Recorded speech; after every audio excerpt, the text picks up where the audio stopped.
Allahu Allahu Allahu Allah Allahu Allahu Allahu Allah Allahu Allahu Allahu Allah Allahu Allahu Allahu Allah Bismillahirrahmanirrahim. Qala mu'allifu rahimahullahu ta'ala wa nafa'ana bi ulumihi wa amadana bi asrihi fi ta'limi wa ta'limi hadzal kitab. Allahumma fahimni wa fahimna bi fahmi ulumil fiqh al-madhkur bi hadzal kitab al-musannif Syekh Salim bin Zubair Al-Hadrami wa mu'allif Syekh Nawawi Al-Badri. Amin ya Allah ya Rabbal Alamin. Bismillahirrahmanirrahim. Bismillahi ngawitan abdi ngaos kitab Sapinah bari ngalap berkah kalawan nyebat jenengan Gusti Allah, sifatna Allah Ar-Rahmani anu maparinan nikmat ageng di dunia sareng di akhirat. Sifatna Allah Ar-Rahimi anu maparin nikmat pilihan di akhirat wungkul. Alhamdu ari sadaya jenis puji anu opat eta lillahi tetep kagungan Gusti Allah Rabbil alamin anu mangeranan sadaya alam. Wa bihi jeung mungka Gusti Allah wungkul nasta'inu nyungkeun pitulung abdi sadaya ala umuri dunya kana pirang-pirang perkara dunya wa dini sareng pirang-pirang urusan agama. Wa shalla sareng muga nambihan rahmat saha Allahu Gusti Allah ala sayyidina ka Gusti urang sadaya Muhammadin dana Kangjeng Nabi Muhammad khatimin nabiyina anu janten panutup sakabeh nabi atawa khatamin nabiyina anu janten panutup sakabeh nabi bisa khatam bisa khatim wa alihi jeung ka kulawargana Kangjeng Nabi wa sahbihi jeung ka para sahabatna Kangjeng Nabi ajmaina tegasna kasadayana wala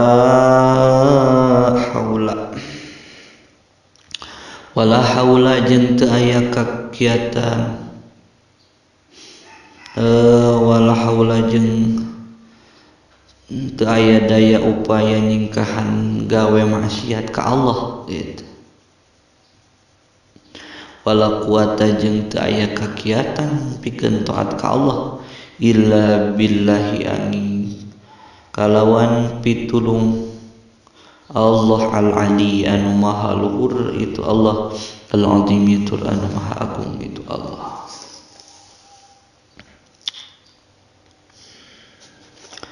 Tayana urang bade ngawitan ngaos kitab Safinatun Najat. Satu acan kana ayeuna pembahasanana tiap-tiap rek ngamimitian ngaji maka yang bagi likulli syari'in fi fanin ayatakalama alaiha min jinsil fanil masyru'i fihi wifa'an bihaqqiha wa bihaqqil fanil masyru'i fihi anu pihartieuna mah pantes pisan ka santri anu erek tandang erek ngaji dina hiji fan ayat takalama alaiha min jinsil fanil masyru kudu ngomongkeun heula si santri itu teh rek ngaji teh di awal mimitina karena masalah bismillah gitu ala ayat kalam alaiha. Tapi ngomongkeun teh di kudu min jinsil fanil masyru'i fih tina jenis pan anu rek diajina we. Lamun urang rek ngaji tauhid maka kudu dibahas bismillah mungguh tauhid. Lamun urang rek ngaji nahwu maka kudu dibahas bismillah menurut nahwu. Sedengkeun ari urang mah ayeuna rek ngaji teh rek ngaji tentang ilmu fikih maka teu meunang henteu atuh penting pisan urang ngomongkeun lafaz bismillah mungkuh fikih. Tah ari bismillah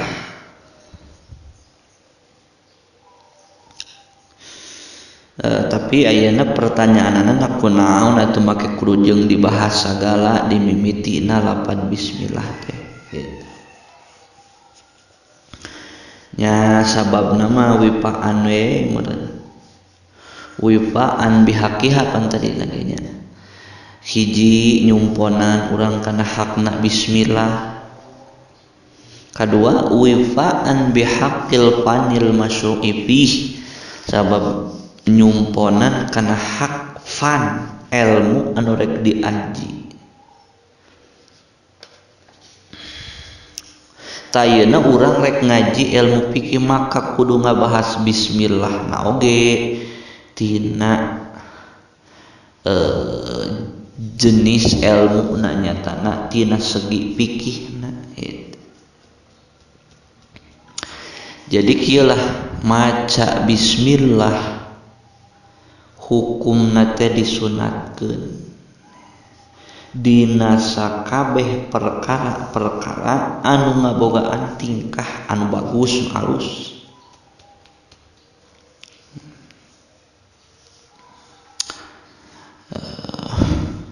Maksud nu bagus di dieu teh kaiji lain haram zat, kadua lain makruh dat, katilu lain perkara-perkara anu hina gitu nya. Lain perkara-perkara anu hina. Jadi al basmalatu matlubah fi kulli amrin dibalin ay halin yuhtamu bihi syar'an. Jadi maca bismillah teh itunya disunatkeun dina tiap-tiap perkara anu ngabogaan tingkah anu dibilang-bilang penting mungguh agama, mungguh syariat. Itu muncul dina ianah mah bihaisul yakunu muharraman lidzatihi wala makruhan gitu. Pokona mah sakur-sakur perkara anu ngabogaan kaalusan asal ulah haram zati jeung ulah makruh. Urang makruh nage makruh dati di cenah. Jadi jeung malah wala min sipil umur ulah tina perkara anu hararina aya muhqiratiha hararina maka eta kudu maca bismillah. Tapi maca bismillah teh bisa haram. Jadi maca bismillah bisa haram lamun dibacana dina perkara anu haram zat. Seperti naon? Kazina. Seperti jinah pan ari jinah mah geus jelas haramna teh zat tiahna jinah eta mah geus haram. Tapi lamun haramna lain haram dati mah seperti haramna teh haram arid seperti kumaha? Seperti wudu tah. seperti wudu make cai meunang gasab ti batur. Caina meureun anu batur ai kitu teh teu bebejah heula cokot we ku urang pake wudu. Tah wudu nama teu haram aya zatiah wudu nama. Tapi ngan wuduna ku cai anu dimeunang ngagasab tah eta teh haram pan aya make cai nama. Tapi aya wudu nama sah. Gitu. Maka ari dina perkara anu haram ari mah teu nanaon maca bismillah gitu. Atau anu tadi teh naon? Teu meunang maca bismillah dina nu makruh zat seperti kanadri lil parji pan lamun ningali kana parji awewe gitu. Parji awewe pamajikan sorangan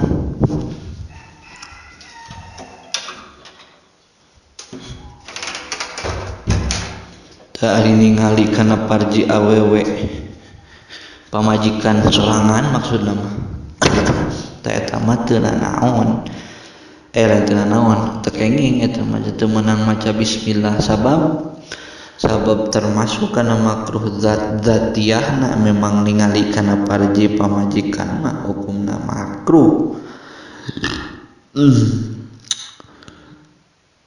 Beda deui jeung nu makruhna makruh arid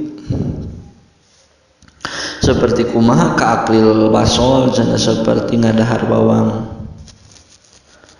Tari ngadahar bawang mah makruhna kita makruh arid teu makruh zati maka meunang maca bismillah.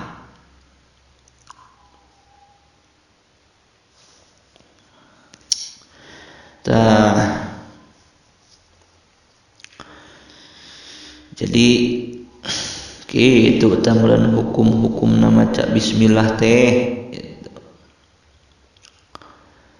Jadi gampang nama kieu we ayeuna hukum dina fikih teh aya 5 pan haram wajib sunat makruh mubah. Tah maka eta hukum anu 5 bieu bisa terap kana maca hukum bismillah. Jadi hukum bismillah bisa di hukuman haram seperti mananya seperti tadi maca bismillah dina nu haram zat eta mah geus jelas haram gitu.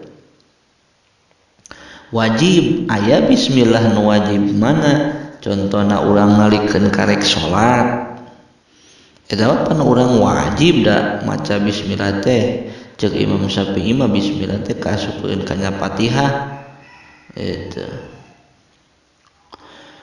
Kemudian anu katilu teh naon dari teh sunatnya sunnah. Jadi maca bismillah aya nu hukumna sunnah seperti mah urang rek wudu pan rek mandi gitu rek maca Quran rek eta mah nu kitu mah disebutna maca bismillah hukumna sunnah gitu. Sebab eta kahitung pagawean alus ceuk sara. Sebab ceuk Kangjeng Rasul pannya dina aya hadis sahih teh. Saur Kangjeng Rasul pan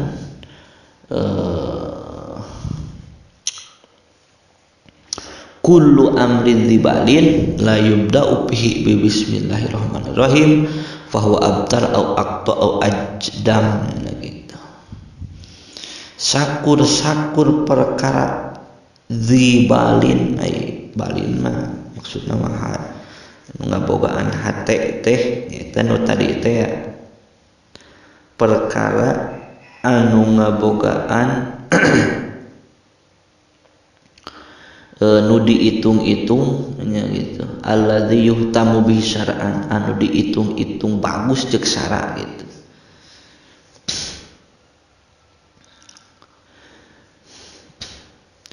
Tah saur Kangjeng Rasul kullu amrin dzibalin la yubda'u fihi bi bismillahirrahmanirrahim fa huwa abtar au aqta au ajdam jangan gitu.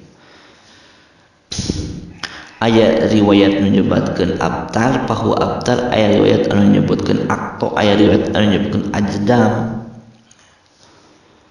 Sakur-sakur perkara anu ngabogaan kaalusan dina eta perkara cek sara heg teu dimimitian kumaha lapad bismillahirrahmanirrahim maka eta teh kahitung abtar akto ajdam.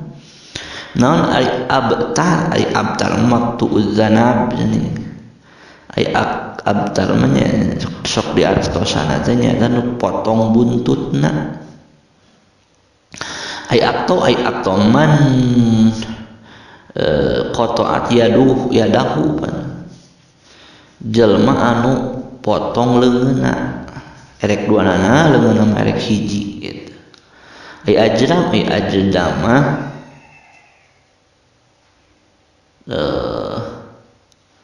naon itu ajdamah al maqtu'ul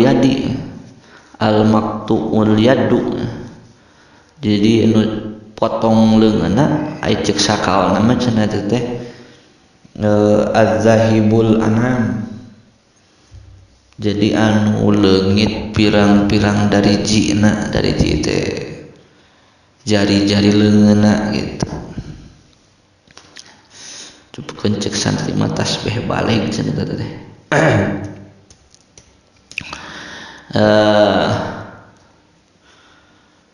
Jadi maksudna abtar akto ajdam teh maksudna mah qillatul barakah, itu qillatul barakah saeutikna kaberkahan.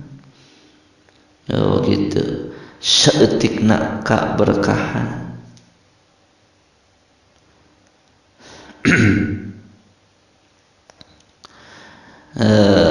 Jadi lamun perkara-perkara anu kaitung bagus teu dimimitian ku bismillah eta teh seperti hewan anu potong buntutna atawa jelema anu potong leungeunna atawa jelema anu eueuh dari jian atawa anu eueuh jari-jarina gitu. Kumaha nya teu sampurna meureun aya jelema nu kada ditu mah jelema corob atau itu. Jadi maksudna mah sarua dina pinaksihi wa aibihi kurang gitu. Jadi kurang we kurang sampurna. Jeung lamun dina eta mah kurang barokah gitu meureun.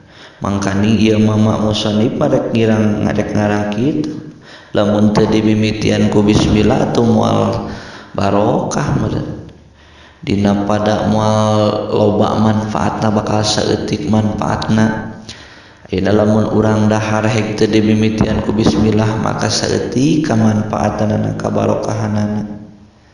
Itu di mana dahar teh meureun kuret ayeuna bati tina lapar we moal ayeuna ngajurung kana ibadah aya lamun anu teu barokah mah. Ta itu kudu barokah itu perkara-perkara ternyata ku hayangna barokah teh mimitian ku maca bismillahirrahmanirrahim.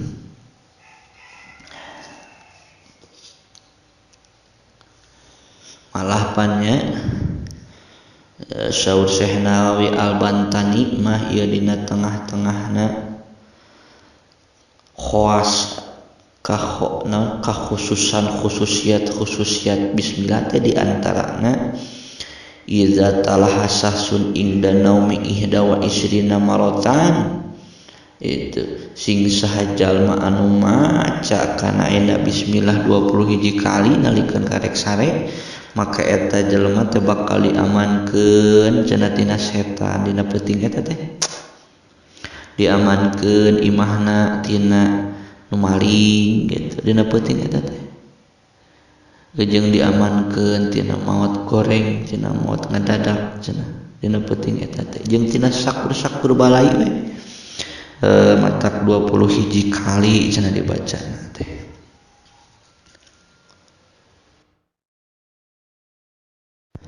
Tah nalikeun ka urang tadi teh nya bismillahirrahmanirrahim bismillah kalawan nyebat jenengan. Nah, isim, ismun, ismullah teh eta perkawis ismun, perkawis ngaran. Cek Syekh Nawawi Al-Bantani dina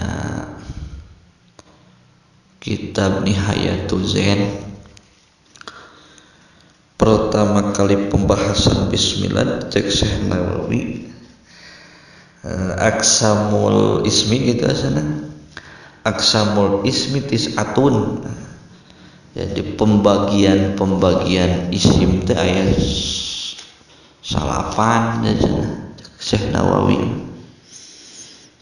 Mana nu salapan teh? Kahiji al ismul waqi' ala syai'i bihasbi zatihi. Hiji ngaran anu tumibana teh kana hiji perkara bihasbi zatihi, ngitung-ngitungna teh kana zatiyahna gitu. Seperti kumaha? Seperti Jaidun, si Jaid kan ari ngaran Jaid mah eta mah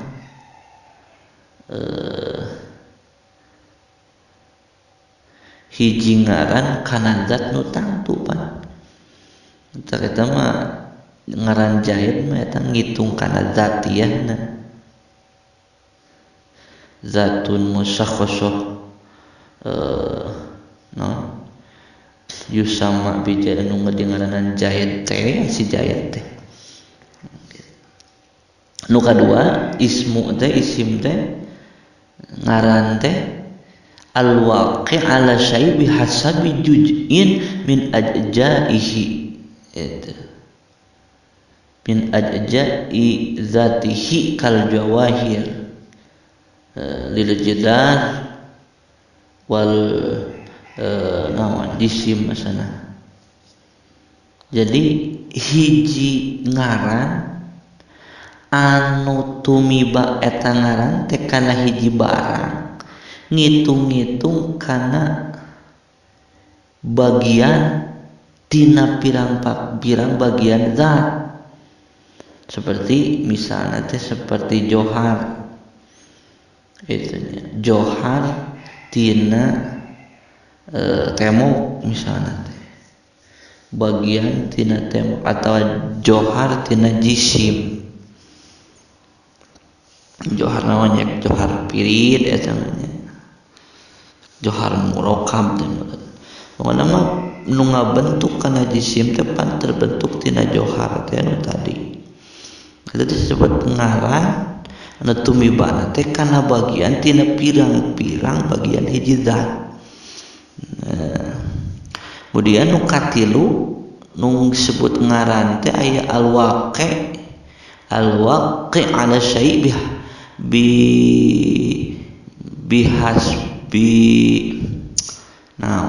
bihasbi sifatin idopiyah gitu.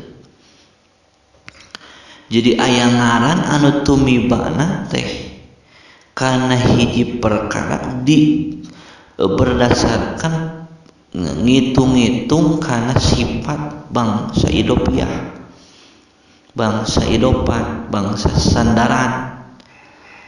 Seperti naon? Seperti ayeuna lapan mafhum. Tak aya nu disebut mafhum teh kulantaran aya nu kapahamna, aya nu dipahamna, maka dingaranan mafhum gitu.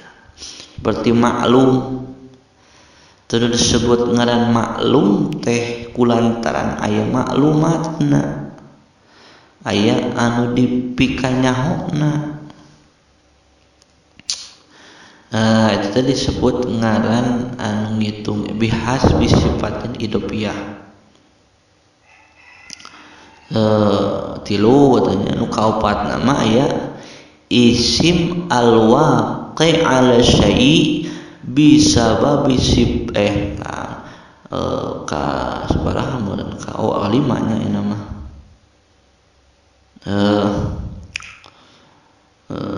al-waqi' ala syai' bi hasbi sifatin salbiyah.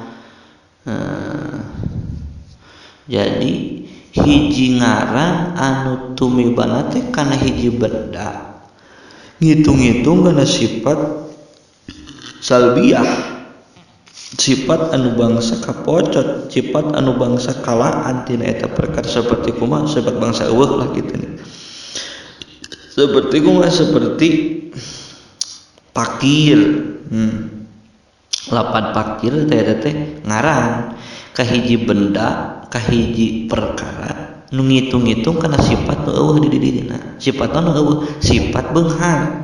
Kulantaran eueuh sifat beunghar, maka disifatan di ngaranna eta jelema teh pakir. Atawa seperti jelema lolong.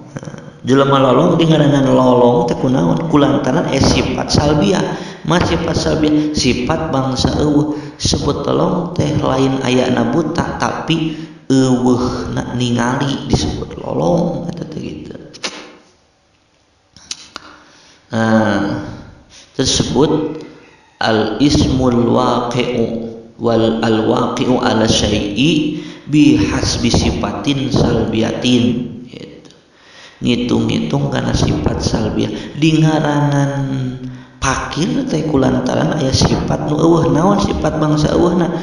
Nyaeta sifat gina, sifat beunghar gitu. Nu kagenepna al ismul waqi'u ala syai'i bi hasbi sifatin haqiqiyatin ma'a sifatin idopiyah. Hiji ngaran anu tumibana teh kana hiji perkara ngitung-ngitung bahwa di dinya teh aya sifat hakikat jeung sifat idopi. Seperti kumaha? Seperti ayeuna naon tempat katanya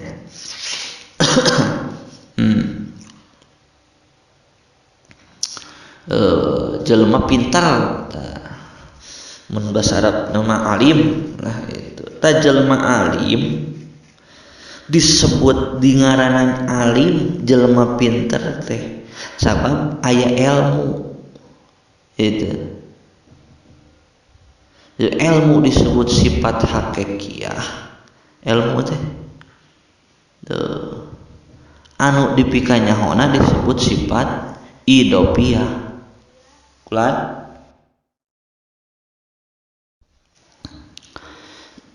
jadi ulangi ya, bahwa disebut alim teh nyaeta ngaran anu tumibana teh kana perkara nu ngitung-ngitung sifat hakikiyah jeung sifat idopiyah. Hakikiyahna sifat ilmu, idopiyahna kana maklumat perkara nu dipikanyahona ilmu. Sifat ilmu teh aya di hiji jalma disebut eta jalma teh alim. Tah sifat ilmuna, sifat ayana ilmu eta disebut sifat hakikiyah. Tapi ayana nu dipikanyaho eta nu katangen ku eta ilmu teh disebut sifat idopiyah. Anu katujuh nama isim teh al ismul waqi'u ala syai'i bihasbi sifatin haqiqiyatin ma'a sifatin salbiyah.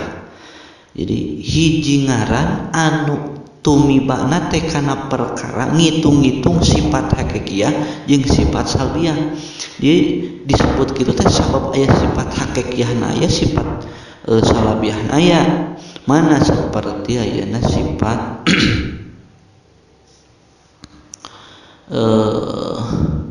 qadir ya. Qadir atau alim lah. Alim la yajhalu, alimun la yajhalu. Alimun la yajhalu. Tah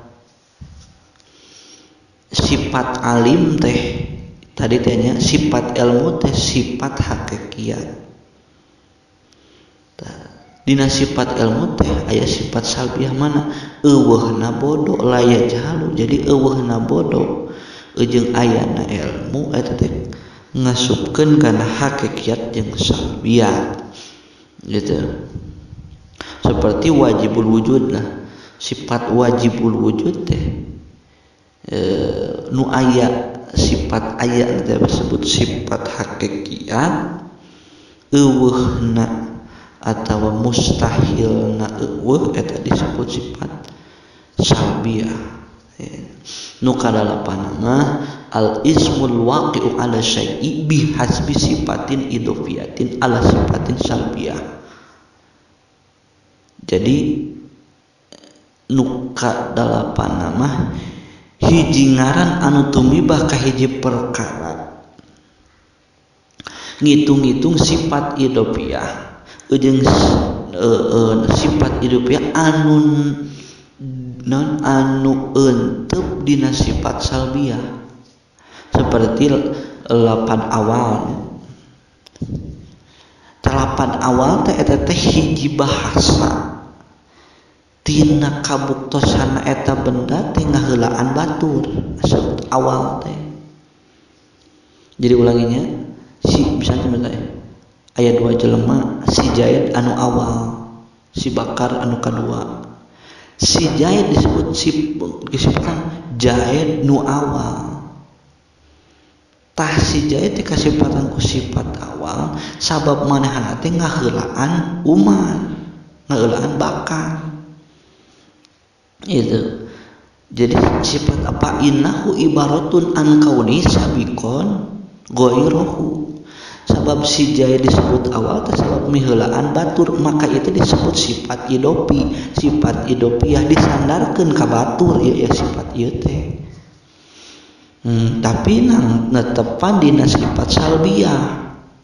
Kumaha sifat salbiyahna? Wa innahu la yasbiquhu ghairuhu. Si Zaid teu kapiheulaan ku si Bakar. Tah si Zaid teu kapiheulaan ku si Bakar disebut sifat salbiyah. Teu kapiheulaan Zaid ku si Bakar, eueuh kapiheulaan si Zaid ku si Bakar disebut sifat salbiyah. Itu. Jadi disebut awal lapan awal teh nuju hiji bahwa teu kapiheulaan manehna miheulaan batur. Sifat awal teh oge nuju kana eueuh kapiheulaan manehna ku batur.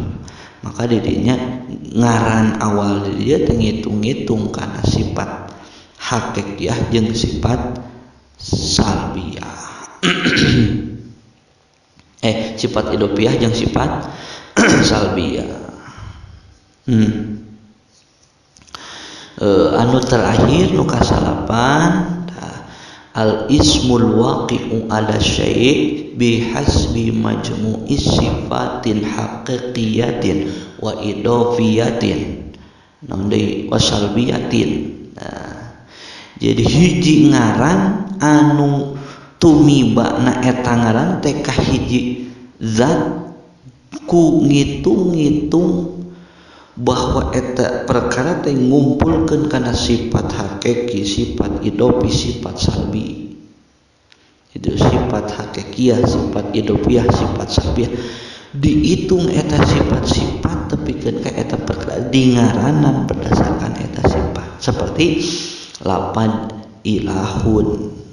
Ya, seperti lapan al-ilahu. Sebab lapan pangeran al-ilahu eta teh nuduhkeun kana annahu maujud.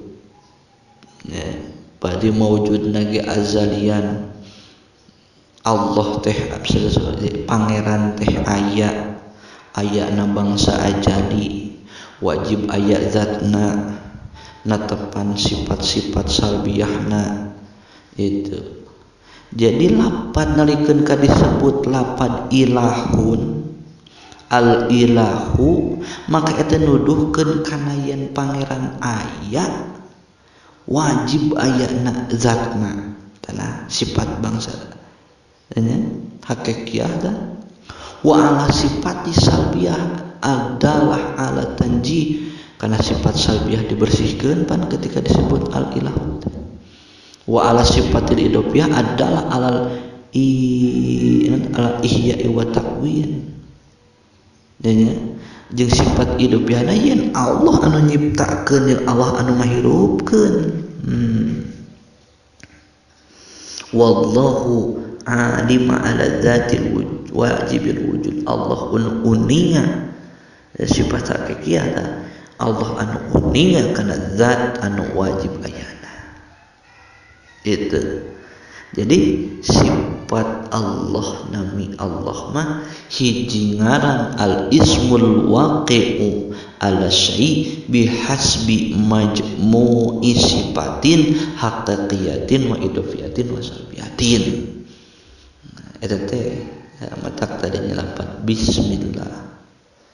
Itu talapan bismillah urang dina ngartian bismillah oge para guru itu seperti ayeuna para guru di Cangkorah nganibatkeun teh bahwa yen ngaartian lafaz bismillah teh bisa isti'anah bisa tabarruk seperti kama kola jam-jam almarhum al-maghfurlah yang anjeunna nyebatkeun yen bisa bismillah teh diharatosan isti'anah oge tabarruk isti'anah minta tulung tabarruk minta berkah lamun urang ngartian bismillah ku tabarruk maka sah kana ismullah kana nami Allah tapi lamun urang ngartian bismillah ku isti'anah maka eta teh kudu kana zat Allah